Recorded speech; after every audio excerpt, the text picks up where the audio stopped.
On the 17th floor of a New York tower, behind a door nobody was allowed to open, a machine older than most of the people it ruined printed $65 billion that did not exist. It printed them for decades. Come closer. This folder took 40 years to fill and one December afternoon to close. Bernard Madoff, former chairman of the NASDAQ stock market, advisor to regulators, a man whose surname opened doors that money by itself could never open. When he told you he was managing your savings, the sentence carried its own proof. His firm sat inside a red tower on 3rd Avenue that everyone in New York called the Lipstick Building. Floors 18 and 19 held a real business, a legitimate trading desk, audited, busy, entirely explicable to anyone who wandered in. The 17th floor was not explicable at all. Come closer, because everything in this folder lives down there. Nobody visited 17, not the outside auditors, not the sons who worked one flight above it, not the traders who passed its door every morning. The corridor down there was 2 degrees colder than the floors above it, and it smelled of carpet glue. Separate key, separate staff, separate list of names that was never allowed upstairs. Down there, a small team was not investing anything whatsoever. They were typing. The room smelled of hot toner and yesterday's coffee, and the air had the dry itch of a place where the windows never open. Every month, they manufactured account statements describing trades that had never taken place at prices chosen afterwards to produce whatever return the boss had decided the year should show. The machine that printed them was already a relic, an old IBM system that had to be fed by hand, chattering out perforated paper by the yard, month after month, year after year, for thousands of people who read every line and believed it completely. Remember that printer. Before this folder closes, it will matter more than any confession he ever made out loud. But to understand why he needed thousands of those printouts, you have to understand what he was actually selling. Madoff did not promise anybody the moon. Salesmen who promise the moon get investigated. He promised something far more seductive than a spectacular year. He promised a boring one, 10 to 12%, quietly, reliably, every single year. Rising markets, falling markets, the crash of '87, the dot-com collapse, September 11th. A line that simply never wobbled. Give the man this much. It takes a particular kind of patience to sell dullness for 30 years and never once be tempted to show off. Real markets do not behave that way. Real markets breathe in and out, violently, in public. A line that never wobbles is not a line at all. It is a drawing of one, and somebody has to sit down each month and draw it. But money does not audit a feeling of safety, and safety was the actual product here. The returns were merely the receipt. So they came, and they brought their friends, which is the only marketing a scheme like this ever needs. Country club members, retired school teachers, doctors who had put something aside every month for 30 years and wanted to stop thinking about it. Charities came too. Foundations that fed people and funded hospitals. A fund built by a Holocaust survivor to keep memory alive placed nearly everything it had with that 17th floor and lost effectively all of it. By the end, the client list ran past 4,000 accounts, and the money those statements described had been spent years earlier. One of them was a retired school teacher who checked her statement at the kitchen table on the first Saturday of every month, in reading glasses with a cup of tea going cold beside her. The numbers were always a little better than last time. That was the point. Here is the detail this file keeps circling back to. Most of them were not strangers he hunted down. They were people who had eaten at his table, attended his family's weddings, and recommended him warmly to their own children. By the end, the paper statements said the accounts together held $65 billion.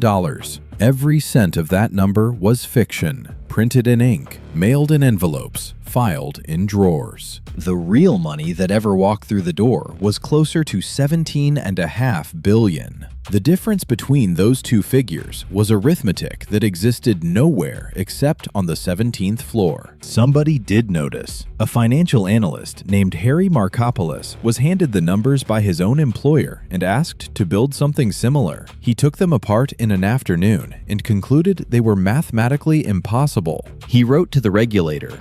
Then he wrote again. and again for roughly 9 years.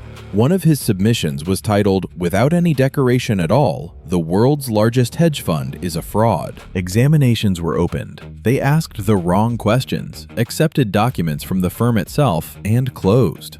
The regulator's own inspector general later published a report on precisely how thoroughly this had been missed. 8 separate examinations and investigations touched this firm over 16 years. Not one of them ever picked up a telephone and asked the clearinghouse whether the trades on those statements existed. Karma keeps flawless records, friends. It simply does not keep them on our schedule, and it does not care how long the waiting room is. Then came the autumn of 2008, and the entire world went looking for its cash at the same moment. A scheme like this survives on exactly one condition: more money arriving than leaving.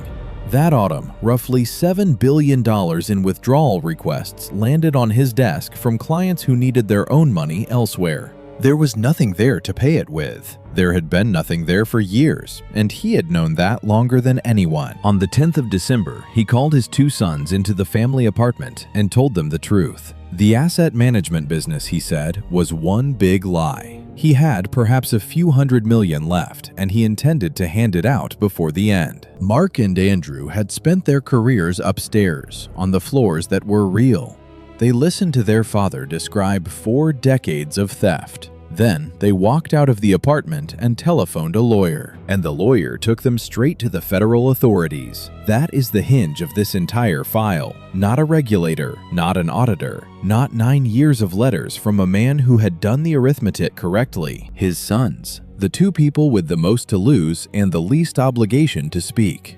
Agents arrived the following morning. When one of them asked whether there was any innocent explanation for what they were being told, Madoff answered that there was none. In June of 2009, Judge Denny Chin called the fraud extraordinarily evil and handed down 150 years, the maximum the statutes allowed him to reach. Madoff was 71.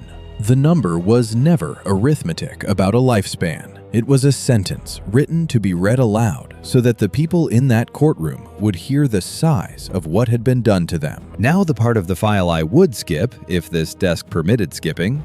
2 years to the day after the arrest, on the 11th of December, Mark Madoff took his own life in his apartment. He had chosen the date deliberately. His brother Andrew died of lymphoma 4 years later and said in the time between that he believed his father had killed them both, slowly, without ever raising a hand. Bernard Madoff died in a federal prison medical center in April of 2021, 12 years into 150, having outlived one son and buried the family name. The court-appointed trustee has since clawed back more than $14 billion for the people who were robbed, recovering far more than anyone expected. Most of them waited over a decade to see any part of it. The recovery is now above $14.5 billion, and it came almost entirely from clawing money back out of the winners, the people who had taken more out than they ever put in.